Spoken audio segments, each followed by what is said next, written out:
Right, మనం ముందుగా విశాఖపట్నం వెళ్దాం. ఆంధ్రప్రదేశ్లో కూటమి హవా కొనసాగుతోంది. 2 కార్పొరేషన్ మేయర్ పదవులను కూటమి కైవసం చేసుకుంది. విశాఖ మేయర్గా పీలా శ్రీనివాస్ ఎన్నిక కాగా, గుంటూరు మేయర్గా కోవెలమూడి నాని ఎన్నికయ్యారు. కుప్పం మున్సిపల్ చైర్మన్గా సెల్వరాజు ఎన్నిక కావడం కూడా విశేషం. ఇక పాలకొండ నగర పంచాయతీ చైర్పర్సన్ పదవి సైతం కూటమి సొంతం చేసుకుంది. దీనిపై ఎక్స్క్లూజివ్ ఫీల్డ్ రిపోర్ట్ చంద్రశేఖర్ అందిస్తారు. చంద్రశేఖర్.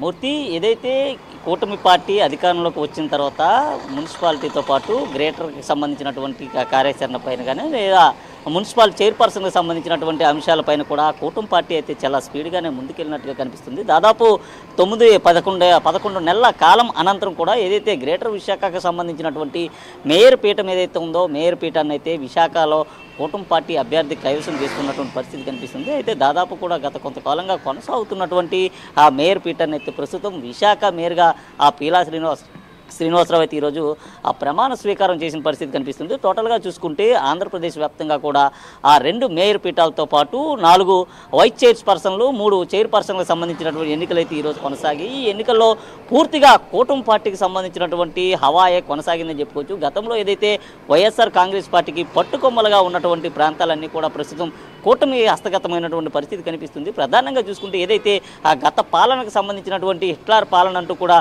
ఇప్పుడు కూటమి ప్రభుత్వంలోకి వచ్చినటువంటి కార్పొరేటర్లు కానీ లేదా అక్కడ ఉన్నటువంటి కౌన్సిలర్లు కానీ వీళ్ళంతా కూడా వైఎస్ఆర్ కాంగ్రెస్ పార్టీ పైన అయితే వ్యాఖ్యలు చేస్తున్నటువంటి పరిస్థితి అయితే ప్రధానంగా చెప్పుకొచ్చి, ఈ నేపథ్యంలో ఇటు ఆంధ్రప్రదేశ్లోకి వచ్చినప్పటికీ ఏదైతే టోటల్గా చూసుకుంటే ఇటు ఉప ముఖ్యమంత్రి, ముఖ్యమంత్రి ఇద్దరు కూడా చేస్తున్నటువంటి ఏవైతే ఆ సంక్షేమ కార్యక్రమాలు ఉన్నాయో, ప్రజా సంక్షేమ కార్యక్రమాలను దృష్టిలో పెట్టుకొని పెద్ద ఎత్తున కూడా గత పార్టీలో ఉన్నటువంటి నేతలంతా కూడా ఇటు కూటమి పార్టీలోకి అయితే వస్తున్నటువంటి పరిస్థితి కనిపిస్తుంది. వలసలు పెరగడంతో పాటు వీరిపైన ఉన్నటువంటి ఏదైతే గత పాలకులు ఎవరైతే ఉన్నారో వారిపైన పెద్ద ఎత్తున కూడా అవినీతి ఆరోపణలు అయితే ఉన్నాయి. అవినీతి ఆరోపణల నేపథ్యంలో దానికి సంబంధించినటువంటి అవిశ్వాస తీర్మానాన్ని అయితే ఎక్కడికక్కడే ప్రవేశపెడుతున్న పరిస్థితి కనిపిస్తుంది. ఈ నేపథ్యంలో ఇటు గుంటూరు కానీ, విశాఖ కానీ లేదా యలమంచిలి, తుని ఈ ప్రాంతాల్లో ప్రవేశపెట్టినటువంటి ఏదైతే అవిశ్వాస తీర్మానం ఉందో, అవిశ్వాస తీర్మానంలో కూటమి పార్టీ బలంగా ముందుకు వెళ్తున్న పరిస్థితి కనిపిస్తుంది. ఈ నేపథ్యంలో అక్కడ ఉన్నటువంటి అభ్యర్థులంతా కూడా వీగిపోతున్న పరిస్థితులు కూడా కనిపిస్తున్నాయి. ఏదైతే వైఎస్ఆర్ కాంగ్రెస్ పార్టీకి సంబంధించినటువంటి గ్రేటర్ విశాఖ మున్సిపల్ కార్పొరేషన్కి సంబంధించినటువంటి మేయర్గా ఉన్నటువంటి గొలగాని హరివెంకట కుమార్ పైన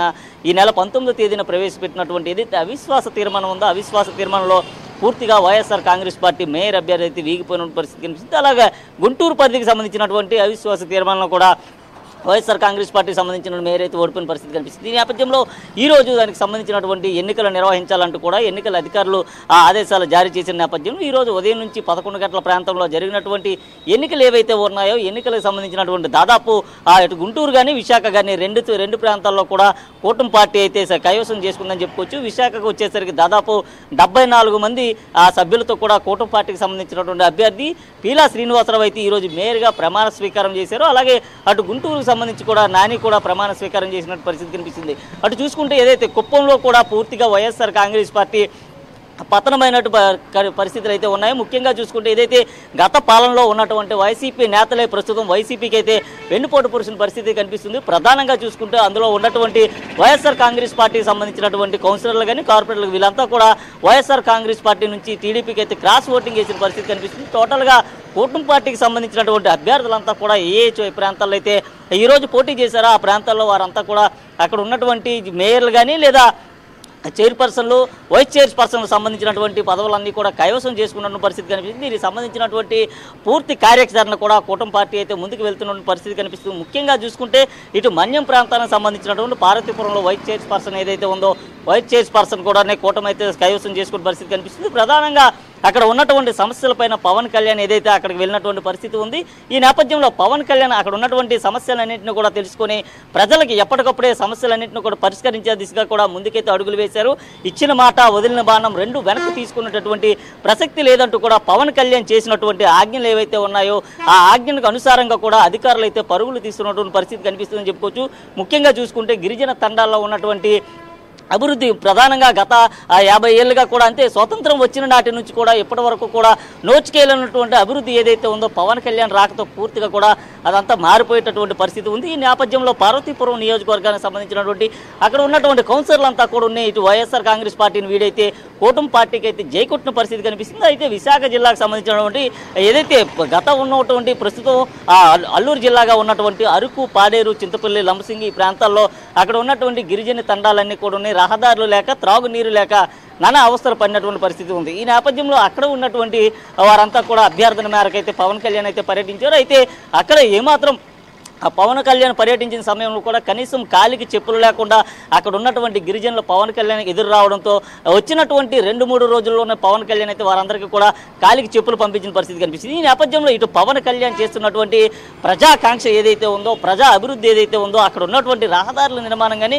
లేదా అక్కడ ఉన్నటువంటి వైద్యశాలలు కానీ, విద్యకు సంబంధించి కానీ వీటన్నిటిపైన కూడా ఉప ముఖ్యమంత్రి అలాగే రాష్ట్ర ముఖ్యమంత్రి ఇద్దరు కూడా శ్రద్ధ చూపిస్తున్నటువంటి నేపథ్యంలో పెద్ద ఎత్తున కూడా వైఎస్ఆర్ కాంగ్రెస్ పార్టీని వీడినటువంటి కౌన్సిలర్లు కానీ అలాగే కార్పొరేటర్లు వీరంతా కూడా కూటమి పార్టీలో చేరుతున్న పరిస్థితి కనిపిస్తుంది. ఈ నేపథ్యంలో అవిశ్వాస తీర్మానంలో కూడా పూర్తిగా ముందుకు వెళ్ళినటువంటి పరిస్థితి కనిపిస్తుందని చెప్పుకోవచ్చు. దీంతో ఈ రోజు జరిగినటువంటి ఏదైతే అవిశ్వాస తీర్మానం అనంతరం కూడా మేయర్ ఎన్నికలు ఏవైతే ఉన్నాయో, మేయర్ ఎన్నికల్లో వైఎస్ఆర్ కాంగ్రెస్ పార్టీకి సంబంధించినటువంటి నేతలు కానీ అలాగే వారికి సంబంధించిన కార్పొరేటర్లు, కౌన్సిలర్లు దూరంగా ఉన్నప్పటికీ కూడా పూర్తిగా ఆధిక్యంలోని కూటమి పార్టీ చేజెక్కించుకున్న పరిస్థితి కనిపించింది. ఈ రోజు ఏపీలో జరిగినటువంటి ఏదైతే గుంటూరు కానీ, విశాఖ కానీ అలాగే ఆ మేయర్లు 2 మేయర్లు కూడా పూర్తిగా కూటమి ఖాతాలోకి వెళ్ళాయి. గతంలో చూసుకుంటే వైఎస్ఆర్ కాంగ్రెస్ పార్టీ ఖాతాలో ఉన్నటువంటి మేయర్లన్నింటినీ కూడా ప్రస్తుతం అయితే కూటమి పార్టీ కైవసం చేసుకుంది. అలాగే తునికి సంబంధించి కానీ లేదా ఇటు ఏదైతే యలమంచిలి, పార్వతీపురం ఈ ప్రాంతాలకు సంబంధించినటువంటి ఆ చైర్పర్సన్లు, వైస్ చైర్పర్సన్లు వీటన్నిటిని కూడా కూటమి పార్టీ ఖాతాలోకి వెళ్ళాయి. దీంతో ఆ రాష్ట్ర ప్రజలంతా కూడా పెద్ద ఎత్తున అయితే సంబరాలు అయితే జరుపుకుంటున్న పరిస్థితి కనిపిస్తుంది. ముఖ్యంగా చూసుకుంటే రాష్ట్ర అభివృద్ధిని కాంక్షించే వారంతా కూడా వైఎస్ఆర్ కాంగ్రెస్ పార్టీని వీడి ఇటు కూటమి పార్టీలకు రావడంతో వైఎస్ఆర్ కాంగ్రెస్ పార్టీకి సంబంధించి కానీ లేదా మాజీ ముఖ్యమంత్రి జగన్మోహన్ రెడ్డికి అయితే వరుసగా షాక్ మీద షాకులు తగులుతున్నటువంటి పరిస్థితి కనిపిస్తుంది. మరికొంతమంది ఏదైతే ఈరోజు జరిగినటువంటి మేయర్ ఎన్నిక ఏదైతే ఉందో, మేయర్ ఎన్నికల తర్వాత కూడా పెద్ద ఎత్తున వైఎస్ఆర్ కాంగ్రెస్ పార్టీని వీడైతే కూటమి పార్టీలోకి వచ్చేటటువంటి పరిస్థితి కనిపిస్తుంది. అయితే ప్రశాంత వాతావరణంలో ఏదైతే ఎన్నికలు జరగాలనేటటువంటి ఆంక్షలు ఏవైతే ఉన్నాయో ఆంక్షలకు ధీటుగా కూడా పోలీసులు కూడా పెద్ద ఎత్తున ఆ బందోబస్తు అయితే ఏర్పాటు చేయడం అయితే జరిగింది. ఎక్కడ ఎటువంటి అవాంఛనీయ సంఘటనలు చోటు చేసుకోకుండా పూర్తిగా కూడా ప్రశాంత వాతావరణంలో అయితే ఎన్నికలు కొనసాగాయని చెప్పుకోవచ్చు. రాష్ట్రంలో చూసుకుంటే కూటమి పార్టీ హవా అయితే కొనసాగుతున్న పరిస్థితి కనిపిస్తుంది. మరికొద్ది రోజుల్లో కూడా మరికొంతమంది అయితే వైఎస్ఆర్ కాంగ్రెస్ పార్టీని వీడి కూటమి పార్టీలోకి వచ్చేటటువంటి వలసలు కూడా ఎక్కువయ్యేటటువంటి అవకాశం అయితే ఉంది. ఈ నేపథ్యంలో ఈ రోజు జరిగిన ఎన్నికలు ఏవైతే ఉన్నాయో ఎన్నికల్లో కూటమి అయితే ముందుకు వెళ్తుంది. మరికొద్ది రోజుల్లో జరిగేటటువంటి మరికొన్ని ఎన్నికలు ఏవైతే ఉంటాయో వాటిని కూడా పూర్తిగా అయితే కైవసం చేసుకునేటటువంటి పరిస్థితి ఉంది. ఎక్కడ ఎటువంటి ఇబ్బందులు లేకుండా, ఎవరికి ఎటువంటి బెదిరింపులు లేకుండా, తారతమ్యాలకి తావివ్వకుండా కూడా రాష్ట్ర ముఖ్యమంత్రి కానీ ఉప ముఖ్యమంత్రి వీరిద్దరూ తీసుకుంటున్నటువంటి ఏదైతే అవలంబిస్తున్నటువంటి ఆ తీరు ఏదైతే ఉందో దీనికి అనుగుణంగా కూడా ప్రతి ఒక్కరు కూడా కూటమి పార్టీలో చేరుతున్నటువంటి పరిస్థితి కనిపిస్తుంది. అలాగే రాష్ట్ర ప్రజల అభివృద్ధిని కూడా పూర్తిగా కూడా కూటమి పార్టీ అయితే కాంక్షిస్తున్న పరిస్థితి కనిపిస్తుంది. ఎన్డీఏ కూటమితో ముందుకు వెళ్ళినటువంటి కూటమి ప్రభుత్వం రాష్ట్రంలో చేపడుతున్నటువంటి అభివృద్ధి సంక్షేమ పథకాలే దీనికి ధీటుగా చెప్పుకోవచ్చు. అయితే ప్రస్తుతం విశాఖలో మేయర్గా ఏదైతే ఈరోజు పీలా శ్రీనివాసరావు అయితే ప్రమాణ స్వీకారం చేయడం జరిగింది. ప్రమాణ స్వీకారం అనంతరం కూడా ఆయన అయితే మీడియాతో మాట్లాడారు. రాష్ట్రం ఏదైతే జిల్లాలో ఉన్నటువంటి ప్రధాన సమస్యలు త్రాగునీటితో పాటు ఇక్కడ ఉన్నటువంటి పారిశుద్ధ్యం కానీ లేదా ఆ డ్రైనేజీ వ్యవస్థతో పాటు ఇక్కడ ఉన్నటువంటి వాటన్నిటిపైన కూడా పూర్తిగా చూసుకునే పరిస్థితి కనిపిస్తుంది. ఓవరాల్గా చూసుకుంటే ఇటు ఆంధ్రప్రదేశ్లో జరిగినటువంటి ఏవైతే మేయర్ కానీ లేదా చైర్పర్సన్ సంబంధించినటువంటి ఎన్నికల్లో కూటమి హవా కొనసాగే పరిస్థితి అయితే కనిపించింది. మూర్తి.